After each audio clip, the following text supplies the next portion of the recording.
Hey, it's Kelli-Leigh and you're back on the You Know My Voice podcast. This episode has a special guest, a vocal artist and a trailblazing producer, which Adam Walton from BBC described as breaks a lot of rules within electronic music, and I think that's true. She's a Swansea girl and an absolute badass, a friend of mine. Please welcome Rachel K Collier, RKC. Oh, thanks, Kel. Thank you so much for coming to join us today. Yeah, no, I'm really excited. It's lush to be back in London as well. Yes. When was the last time you were back here? Oh my gosh, actually August, so not that long ago. Okay, not too long ago. Yeah, not that long ago. Let's start there. Let's just dive straight into it. When did you head to the big city, to London? Early 20s. Head to the big city. Because your bio says you've been songwriting since you were 12. Yeah, but writing from 12 in Swansea, attic bedroom, dad's tape player, keyboard, didn't have any gear. But just spent a long time through my teens. In fact, I was obsessed. I love it. After school, I didn't get into I wasn't off, whatever, doing all sorts of stuff. I was just literally on my keyboard every night, writing tunes, banging the pedal. My dad would be hitting the broom. Shut up with the pedal, But so I was writing for a long time. And then I kind of knew that there was no other choice. It was I got to do music. Right. I just want to write songs, basically. Were you self-taught on the piano? Yeah, self-taught until I was about 16, 17. I thought, maybe if I read music, I could play a few more songs, the Whitney Houston stuff and that. Yes. But I kind of figured out chords. Yeah. So when I had my first lesson then, the teacher said, your fingers are quite strong. Because I was I have been playing. I just showed, the chords. But I would just put 2 fingers and make sounds. A lot to do with the sounds of the chords as well. I was just really drawn to it. Became, just completely obsessed and so passionate about it. Did you have music in your family at all? Just mum and dad just loved music. But no one's really a musician or anything. Yeah. But what were you listening to in the house? Oh my gosh. So my mum, for some reason, used to buy me Ministry of Sound annual every Christmas. So the dance was in your house? The dance was in the house. Loved that. Ministry of Sound. Then I loved the classic stuff. Aretha Franklin. Yeah. I absolutely loved Michael Jackson. Yeah. Just used to dominate his records. I think I used to find all my dad's, Donna Summer, random, looking for some hot stuff. Yeah. Thinking about it. And my dad liked Celine Dion as well. Oh, of course. I know. God, so Celine, the power of those vocals. So their music definitely had an influence. And then, but actually, staying that Swansea, it's a seaside town, but there was a good little nightlife scene. Yeah. When you're the teens, the underage drinking, you could do it back in the day. Which we don't endorse. But I remember, it was really cool because it was you could go out and you could have a dance. Yeah. The garage scene was quite big, actually, just when I was about old enough. Yeah. And Mystique and all that. Yeah. So Shanks and Bigfoot, Sweet Like Chocolate. Yeah. What a banger. Yeah. I'd say all lively, fun, rhythm-based tunes. Yeah. So it was always trying to write songs with rhythm, And then obviously my dad took us. I've got 2 sisters and I got stepbrother and stepsister, right? We used to go to Ibiza. Oh, really? Just for our family halls. Oh, wow. They'd be right, come home by whatever time. We'd go back to the apartment and then we'd go back out and they didn't know. So I love it. So we were in Ibiza, and then I remember being from a young age, listening to the dance records and being oh man, I want to put the vocals on these records. Yeah. It was just how the hell do you make that happen? Because there's no straight path, is there? Being a girl from Swansea. I reckon it might be a bit different now with Instagram and TikTok and that, isn't it? Yeah, I suppose so. But yeah, there's no key way of going, how am I going to get into... How do I get into that? Yeah. So I remember I actually was reading DJ Mag. Yeah. Pinpointing the labels and Juna, and whatever. And I would just literally cold email them. They probably thought, who is this? Amazing. I had no releases. And actually one guy from Anjuna did reply, and that's... few years down the line, did end up getting a cut with them then. Yes. But it was really bold, and they were probably who is this? But eventually, once you get one record, then you can send them that record, and then start, piggybacking off of it. So you moved to London at 20 then? Were you going to uni? So I just finished uni and came up to London, and literally knew no one. I got a job working in nurseries, actually, playing ukulele, a Twinkle Twinkle Little Star, and then eventually built up. I taught piano and just kind of trying to make money on the side. And I did a lot of function stuff as well. Yes. Like shitloads of that. Yeah. Jazz, all the jazz standards, some of the soul ones. My voice is I don't know if it's not, when it goes a bit belty, it gets a bit whiny. So I don't think I'm naturally a good belty soul singer. Right. But I can do it good enough, I think, for a wedding. Right. Do you know what I mean? Yeah. I remember one guy actually for a function band who had a big one, and he said, "Can you hit notes like Kelli-Leigh?" And I was like, "Are you serious?" Yeah. And I was like, "Oh no, I don't know." I said, "No." Who was that? Oh, I can't. Martin. Don't know, Martin. Sorry, Martin. I don't know. So, but anyway, That's so funny. That's so weird. So we would have been because I did my time in functions. That's it, the thing is, though, I loved doing the functions for the vocal development, because not necessarily driving up to Birmingham staying there for ages. No offense to Birmingham, but just the function, the motorway driving, pissing down, and then it is £100, and then you get home at 4 a.m, and you're like, what is this life? But I love the fact that you would go in. In fact, my first ever function day, I was in this band called Hot Stuff. And the first day of the first rehearsal through for one of the gigs we were going to do, I actually nearly died on the motorway because this I think it was a coach or something, and I was on the outside lane and I didn't realise the lanes were merging. Oh my God, babes, and this driver just went like that, and I was there, and I had to slam my brakes on to pull in front of him in time. He obviously didn't check the mirror or see me, and so I turned up at this function rehearsal just a bit shaking. I think I was still a 20-minute, half an hour drive away. And then when we got there, John, the band leader, was like, "You all right?" And I was like, "Yeah, I'm just a bit shaky." He goes, "Great. So anyway, could you do Respect, please?" And I go straight in for "Hurry, yes, oh my God, babes. But I did love that you would be from Aretha to Kylie to Pink to Whitney to, It's good. You have to sort of throw yourself in the deep end, isn't it? Yeah, exactly. And some of these bands, you've never played with them ever, have you? You just turn up. Yeah, exactly. That's the set list. Go, learn it. Yeah, and some of the guys are still my best friends to this day. In fact, Ryan Haberfield, big up the Welsh, massive. So I actually feel quite endearing when I hear Welsh accents. I love it so much. And yeah, so Ryan's an incredible guitarist, and you make friends for life. I think. Do make friends, and it's a good way to get some money, isn't it? I remember I sort of slowed that down because I remember I wanted my evenings to write. That's when I sort of built up this cute little piano teaching thing I did for years alongside all my top lining work and learning to produce days. And the kids, they're much older now, but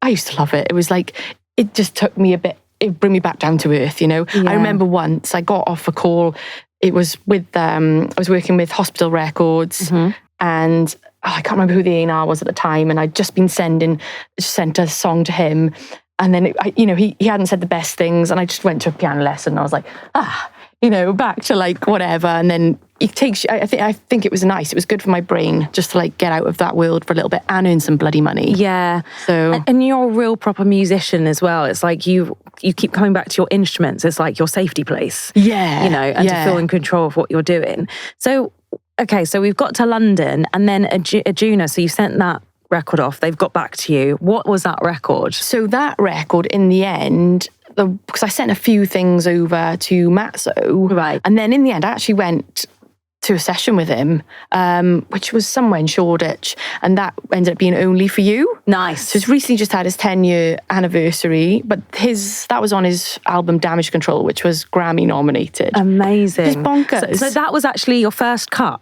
That was one of the first great ones. That's amazing. Yeah, love it. One of the first really good ones. Yeah. So, and then obviously the song evolved, and I still really like that song. I think Matt's production is wicked as well. He's a really cool producer, and he's a really kind of modest, chilled producer, different actually in a nice way. So he's not sort of the old, You know what I mean? Yes, absolutely. So then when did let's move into the big hit that you had with Ray Foxx. Yeah. Boom Boom Heartbeat. Yeah. I love that record. Oh, thanks, Kel. Yeah. So that was still early days as well in London. And honestly, I when I came up to London, I think I met my first managers from going to a house party, which was an after party of a gentleman's dub club show. Love that. And literally this guy was like, "What do you do, love?" And I was like, "Oh, I'm a songwriter." You know, like he probably thought clueless. Okay.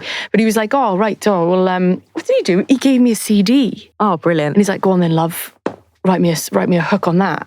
So literally, I went home from the party, really hungover, so excited. Yeah. You know, I was like, oh my God, I've got a CD. I'm gonna write something over this, you know. So I like put it in, did it, like sent it, like instantly. Probably thought, whoa, this girl's like on fire. Was this the record? No, it wasn't. Okay, but he called me and he was like, mate, this is really good. He was like, oh, like hit me up if you need help with stuff, whatever. I've got this image of this man, like with like, instead of watches, he's got instrumentals on CDs. Go on, love. Go on, love. So, right, me smash. Yeah, no, but he was so great, actually. His name was Ben Jackson. He was one of my first managers that I worked with. And sort of, I think, you know, we don't actually see eye to eye anymore, don't talk anymore, which is kind of sad because he had a lot of faith in me back in the day when I didn't know anyone or anything and sort of was like, love, you're pretty good, you know. So I sent him a few songs, but actually, so one of the songs I sent him, he was starting to work with Ray Foxx. Yes. So that was just a piano and vocal.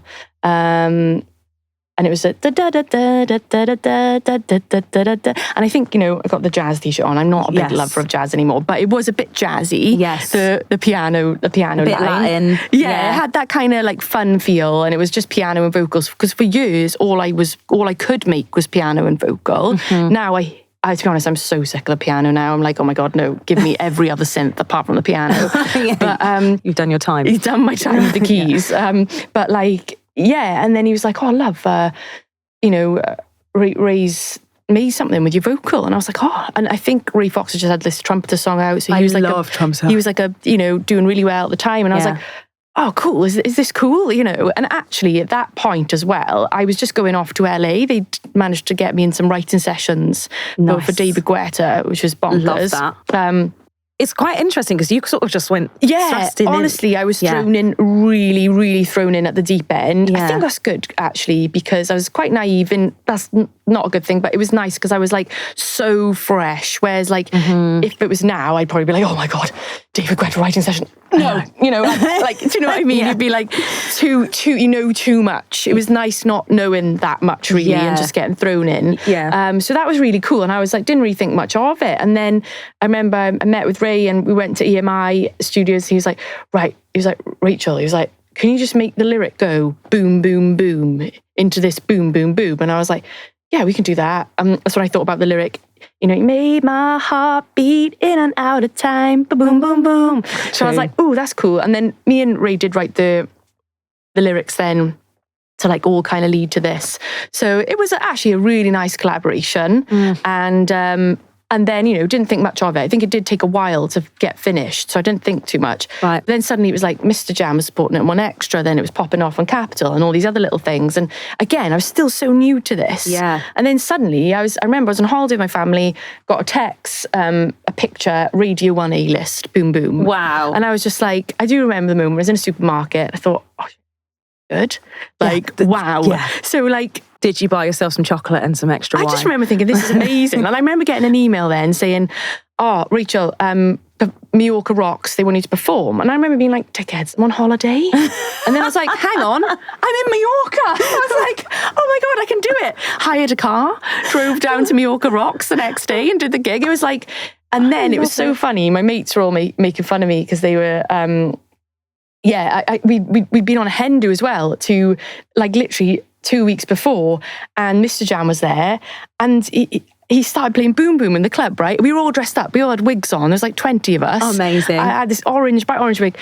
It's like, Mr. Jam. I was like, I'm Rachel. And he's like, give it up for Rachel K Collier on the vocal. Oh. He literally got all of the girls. We were all in the DJ booth. It was nuts in Big up BCM. Jan. I love that. Yeah, it was nuts. Honestly, wow, what a high. I was like, that's amazing. Yeah, it was really amazing. I love that. Jam is a big supporter and champion of vocals and on dance records. Like, he really does call it out. Yeah, he totally gets it. I love that. That's such a moment. Yeah. Who was your friend whose hen it was? That must have been My friend Mary, yeah. So, yeah, it was nuts. I don't think any of us really got it at the time. They were all just like, oh, it's our mate Rach, she's in the charts. Like, you know, they were like, no one really got it. But like, also, it was bittersweet because obviously this was early for me in my career. And boom, suddenly I've just got on the top 20, number 12 in the chart, and then number 2 it says for the dance chart, which is amazing. Yeah, which was just nuts. And you know, so you kind of think then, oh right, okay, cool, this is how it's going to be. But obviously then, you know, the years things continued. You did more singles, and obviously it's just not that easy. I remember my manager saying to me, you need to have 5 of those before you can get signed. Wow. 5 top 10s before you think about getting a deal. And I know they were chatting around, and I was making all sorts of music with all kinds of producers, and still then going and doing lots of sessions, and it got tiring then, you know, because this song with Ray was so natural. It was just a little song that I had, and I sent it to him, and he made this amazing thing, you know. Whereas then I was going to see sessions, and so many, and producers be playing their beats, and you know, some of them really shit. Yeah. And you're like, this is shit. I don't want to sing over this. Yeah. You know, and I'm sure we've got loads of funny stories of awful sessions that we've been to. But it started to get a bit tiring. And you know, when you're like, they want the lyric that's not too generic, but it needs to be unique. Yeah. And you're like, oh God. But that's too deep. That's too deep, but that's too generic. And you're like, and you're oh my God. And also, they've got 2 chords and they want How Deep Is Your Love, and you're just like, I cannot. It's just like the 2 chords, the 1 chords. You're like, I remember so many I remember getting sent like that big tune. Oh, God. Oh, I can't remember. Is it what's his name? Watermat, Baker Mat, something like that. Yeah. Do you remember that song with the whistle? Bullet. Yeah. Yes. I got that sent that to do a top line over. Ah, right. I did actually think I wrote a good one, but obviously didn't hear back. But I think that stayed as an instrumental. It stayed instrumental, didn't it? Yeah, because I did a record for Watermat called We Won't Stop. I actually love that record, and that wasn't too long after Bullet, but it was like very, you know, it's not a very big, like long vocal, but he left the space in it for it to do that, and like, we won't stop. But yeah, he was quite musical, that guy. Yeah, that I'm not sure cool. where, the vocal for Bullet would have been. Yeah. But we need to hear your version. Mine was like, leak it. Gotta do what's right for you, right for you. I remember it. It was quite high as well. Yes. But obviously the lyrics probably too simple. But anyway, that's just another. I love it. Yeah. So sometimes that's one of the frustrating things when you feel like you've just had a really good session, you've written something awesome, or you're like, this is the one. And then they do nothing with it. And then I've had that situation and they bring out something which like, you're like yeah. So, but going back to Boom Boom. Anyway, that was an amazing time, and like I said, early in the career, so it was like probably set me up in here. But funny enough, quite sinister. Never seen a record royalty from that. It's nuts. Blows my mind. Yeah, because this was a huge record, and this is still like early days, like streaming. It's not really Spotify time. No, yeah, exactly. So that would have been radio. That would have been downloads. It was all radio and downloads, and you know, even some of the remixes it was on the Now albums and stuff like that. But I think it was like Island, Universal, then it was like BMG, and like I don't know what's happened, but apparently there's no trail on BMG. We tried to chase it for years. No. Don't know if it's stuck, because I think Strictly Rhythm, that was the original label who signed it. Yeah. Then it went through Island. So whether it was just all these different moving parts. But yeah, I've had obviously PRS and PPL, but no record royalty. And it's just like... No, that's, It's nuts. Like my biggest probably performing chart record, you know? Yeah. So there's definitely some money there. We need to find it. Might need to might need to do some digging. Kelly the detective. This is My Voice podcast. We solve stuff. Yeah. So but anyway, but then it was like, so going on from all of that kind of that world anyway, you know, I like I said, I was getting tired, and you know, it is, and you're working for free, aren't you, all the time? Yeah. you're never getting paid for anything. Like it's all on spec, all these sessions. And had you tried to like put out a U record off the back of this? No, not really. Oh, I was saying that actually. I did release, I did actually. I had Predictions in 2014, which One Extra supported, you know, but I didn't produce that. And I was starting to feel really confused when my management were like, it's your turn now. And I was like, yeah, but who am I? Like, that's not me. And it was like, I'd work with different producers. I remember one point I nearly had a sesh with George Fitzgerald, which is bonkers. I love him now. Wow. And yeah, I was like, yeah, but that's not RKC. That's not me. And that's kind of when I think me and my managers there, and we started to like, we came to a bit of a head here. Yeah. They were like sort of getting me more top line sessions, you know, writing camps. I was like, you know what, guys, I think actually I just need to slow it down here and like just play and like figure out what sound I want to make. Yeah. And so I started getting into like Machine first, back into Ableton Live. I'd used that a little bit in college and started like finding the magic. And I was like, oh my God, like and when then I began setting these shitty beats with one chord, I was like, you know what? Nah, I reckon I can make beats. Yeah. So obviously, again, naive, thinking, you know, oh, I'm great, you know, I'm going to make some beats. And I started off just doing a couple of covers. I covered like Drake's Hold On, Going Home, just remaking the instrumentals. But obviously, I just completely fell in love with it. And then I was like, oh, do you know what? This is me. I just need to do this. And I don't care if it's awful for a bit. Yes. I feel so good doing it. And yes, I'm not getting paid. And yes, it's all on spec, but I'm loving it. Yeah. Whereas you sort of feel like a bit of, I don't know, like someone's cash cow, don't you? When you're just writing vocals with another 50. I remember the Greta sessions, they said, oh, we got 50 writers trying on these beats. Oh, goodness. And it's like a lottery. And I'm like, who are these other 50 writers? Because like, I'm sure they're going to be better than me. And I just don't want to, I just couldn't take it. Yeah. Kel. I was like, this is really, really hard. And I remember my manager, a lawyer at the time, amazing, Martin Della, he said to me, he said, oh, look, Rachel, you need to write 100 songs and one will get the big cut. Oh, I can't do that. Yeah. I was like, I can't do that. Also, it's a very weird thing that, because you hear those stories and then you like, it's just like, it's kind of weird, that kind of creativity on tap thing. Yeah. And I mean, I'm constantly doing sessions as well and going in and out. And then you do have that little imposter syndrome moment, or then you write one that you really love, but then the labels don't seem to like it and it just gets stuck on the Dropbox. And, you know, it's kind of weird. Just keep writing. You do have to keep writing, I think, but there's a way of, but you kind of need to do it in the way that you love. Yeah. It makes you feel something when you've written that next song. Yeah. But you do have to take that break and space to like, because otherwise you then write the same melodies and then you start having that kind of like, you're listening to something like, oh, this melody will work, and be like, oh, hold on, did I put a melody in there? Yeah, I know, right? And then you're like... Lyrics as well, isn't it? Yeah. I remember getting really pissed off because I'd go into the sessions, there'd be like 3 of us in there, 2 producers on the computer, 2 dudes, me, you know, in the corner, notepad, like writing my lyrics on the laptop.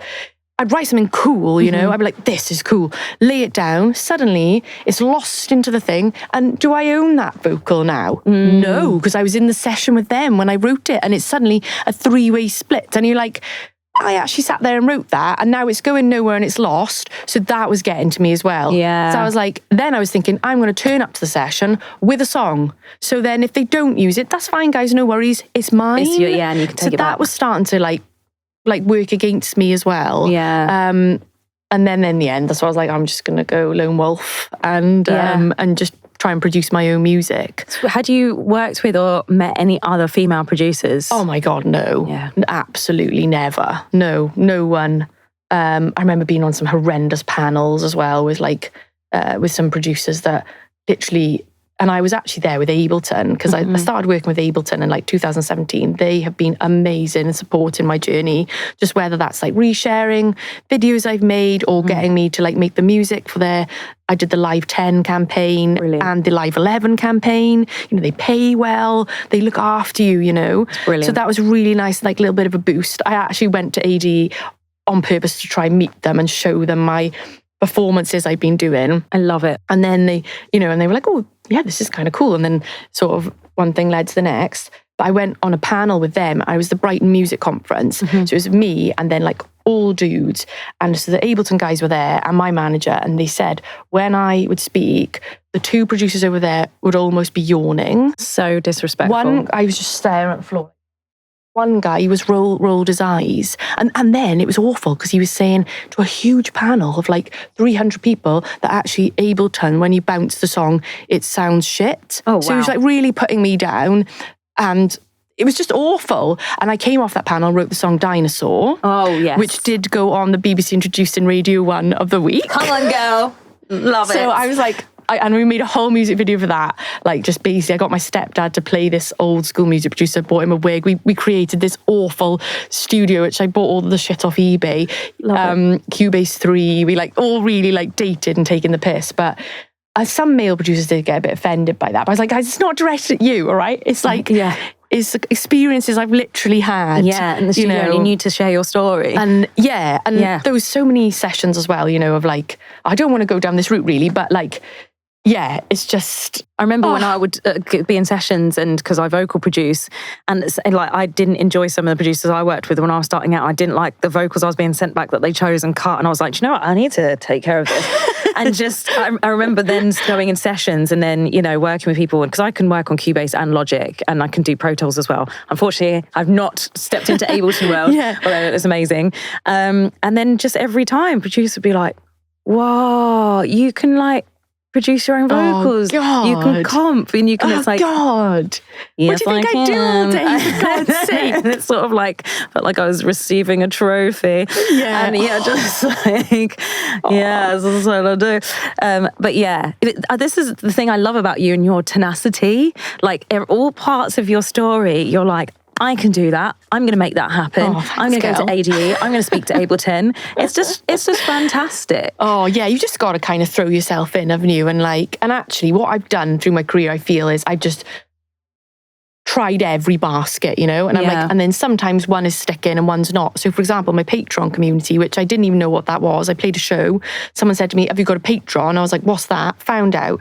It's like, you guys know, it's like a subscription thing. And I was like, well, what the hell would people want to pay for off me? And then I realized, I could maybe share my production, share my stems, share my because obviously a lot of stuff I've done as well, which has built my career, is performing with like live looping and all of this. So all that technical stuff, like, it's really fun, I'm really into it. So just sharing all this kind of inside knowledge as well has enabled me then to build that. So like all these little, I think just try everything and see what sticks, isn't it? Yes. And what feels good, isn't it? So as a Grammy nominated songwriter and also, a top 20 hit dance record, have you ever signed your own single to any labels? So actually, in 2015, I had an EP out with Love Another. Oh, cool. Do you remember those? Yes. Like, we worked with an amazing guy there, Ricky, his name was. He was so lovely, and and that was great. So we signed that record, and they did lovely things. We had some really nice remixes. I think Squares and Circles got, quite a lot of streams back then. Brilliant. Yeah, so that was the first EP I signed. But since then, I've just kind of independently released. Yeah. And gone between different distributors. I think I've tried them all. AWOL, Ditto, Orchard. I'm now on Vidya, the American one. Okay. So I've got... I'm on 1 RPM. 1 RPM, yeah. So Vidya I'm with now. They do like... They're sort of... You can do like that. What's that thing now with the Spotify where Discover mode and all of that? Yeah. So you can like put your songs into Discover mode. And like self-releasing, isn't it? Obviously, it's got its charms and then it's awful points, and you just never know. Do you? Some songs are doing great and some are doing awful. Yeah. A few songs that I've had success with independently releasing have been like, again, back off sort of YouTube videos that have been as successful on YouTube. Right. And there's an amazing YouTuber called Andrew Huang, and everyone in the music producer community will know him. And he has this series called 4 Producers. Right. And it's like really scary to be on, right? Because these series, they get millions of views. Wow. And so I think I did one of these really early days again in my career. It's half an hour I spent on the track, and then suddenly it's got like 2 million views, and you're like dying inside. Thinking, wow. Oh my God. But then the show's just evolved. So I've done a few tracks on that now, and just had so much love. And actually, it sounds really, really sad, but if I'm feeling really low and I like watch that video back, and then you see all the reactions to my productions. Oh, I love that. You're like, oh no, it's all right. This one's good, and people liked it, and I do know what I'm doing, that kind of thing. Because obviously, you go through phases, don't you, when you're writing of like, I'm great and I'm shit. No, I'm not. Yeah, this is amazing. I'm a genius. Oh, no, I'm not. But yeah, your record Micro Freaking Out is just one of my favourites. I've rinsed that so many times, and it's just so badass. That's like yours, produced, written, just like. Oh, thanks so much, Kel. It's amazing. Did you mix and master it as well? Do you send that off? So I pretty much mixed it, but nice. I work with this guy called Christopher Harris. Absolutely love him. He's been like a little bit of a production mentor for me, but his like professional career is like a producer and mix engineer. Mm-hmm. And he mainly does like indie bands and stuff. So at the time, he wanted to get into more electronic. Nice. Him and Ben, my manager, are friends. So I remember we did a session. It was like 2 different musical worlds, but it was so cool. Yeah. Like he didn't even use Ableton. So I just had my computer, and he was like, could you like move that there? And he was like, you need to make more of that transition. And I remember we spent like 2 hours on a transition, and it was like frying my brain. Right. But when I left, I was like, wow, like it sounds amazing. I was like, this is what I need to do. I need to spend these transitions. You can't take them for granted. This is a big deal. Yeah. So I've continued to work with Chris over the years. I send in my tracks. Mm-hmm. Like I'm working on this nuts Japanese track at the minute. Ooh. With actually one of my patrons. It's a really cute story. I was doing a production brief for Paramount this summer, right? Which was fun. I do quite a lot of these things really behind the scenes. Unfortunately, can't share any on socials because they all get the first usage. Yeah.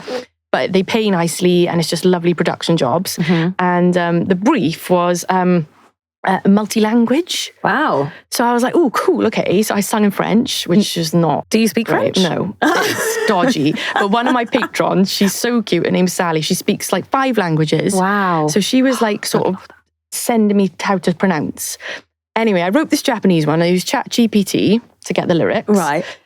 And then I sang it. It was like, Kei Yokohana, like this. And then I was like, oh, do you know what, Sally, can you sing this? Because you actually speak Japanese. Anyway, she's got the cutest voice. Mm-hmm. So I'm doing a little record with my patron now. So I love that. I feel like this year I just want to have fun and, and like, I don't care about I've honestly had to like let go a little bit of socials and be like, you know what, it's about the music. It really is. And when I get back into that world, I feel great. Yes. When I forget, because sometimes you get lost, don't you? And you just focus on all this content crap. Yes, yeah. And you're like, well, actually, am I even a music producer now? Yeah. So it does feel like they're 2 full-time jobs. And it's so, I've had to have that discussion with myself and just like, I was spoken about with my other half and just like, just post it, let it go. Yeah. And just like, and then you're just post it because that's what you want out in the world. Yeah. But you do get that kind of like fear if this doesn't get enough engagement. Does it look like I'm rubbish? And, so it's what you said, it's just focusing on the music and just like, because I actually love your TikToks when they pop up on my thing and just like seeing your production stuff. And I just think it's really cool and like really inspiring. Oh, thanks, Kel. Yeah. I mean, where do you want to get to for you, for RKC? So I need to get you on tape notes. Oh God, that would be so good. Need to get RKC on tape notes. I love that podcast. Yes. I've listened. I just love the little things they say. Like when they say they've got 500 sessions in Session View, it's like the starter point in Ableton where you kind of start producing, and then a lot of producers will never break it past the 16-bar loop, Yeah. It's like cliche, but like, I think I can't remember who said that. It was Fred again or something. And I was just like, yes. Loads of, little things like that. But I did notice there wasn't that many women producers on there. And then when I noticed, I was like, oh, you get a bit gutted, Yeah. But this year I would love to make another record. Yes, because you've had 2 albums out. 2 albums so far, but I kind of want to do this Fun Times era. It is a little bit more dancey because my music, I actually want to like push a little bit more now, study a little bit more, and get my kicks and my basses so I could actually maybe DJ it a little bit. Yes. So the music I'm making a bit now is a bit more up tempo, but still keep that kind of like organic and synthesized combination. But then obviously the vocals textures in my productions are a huge deal. Mm-hmm. So vocal production, I absolutely love doing that. Yeah. So I'm hoping to do another record. I've got a few shows this year as well. Yes. So I really kind of, because I ended up doing a lot of brand work, right, to make money, which has been amazing on social media. Mm-hmm. But I found then I was just doing brand job after brand job after brand job. Right. Great paying the bills, built an incredible studio, but now I'm a bit like, I kind of just you need to get back go into artistry. into that. Yeah. Like, forget about numbers, forget anything. I just really need to find, get lost in it again, isn't it? Yeah. So that's kind of what I'm up to now. And I've changed my days around.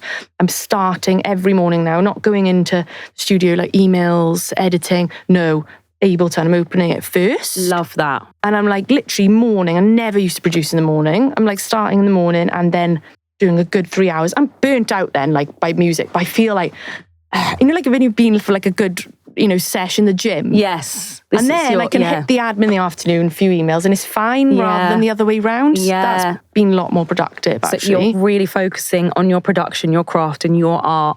That's it, babes. Yeah. Yeah. I mean, time has flown, and we've already we've already run out of time. So we're going to have you on again. But I just have to say, RKC, your tenacity, your strength, your boldness, and also again your ability to listen to yourself and your gut instinct to be like, this isn't right for me. I'm stepping away from it. I'm doing this, and the way it's taken your career, it's just really incredible. So I would say so just much, Kel.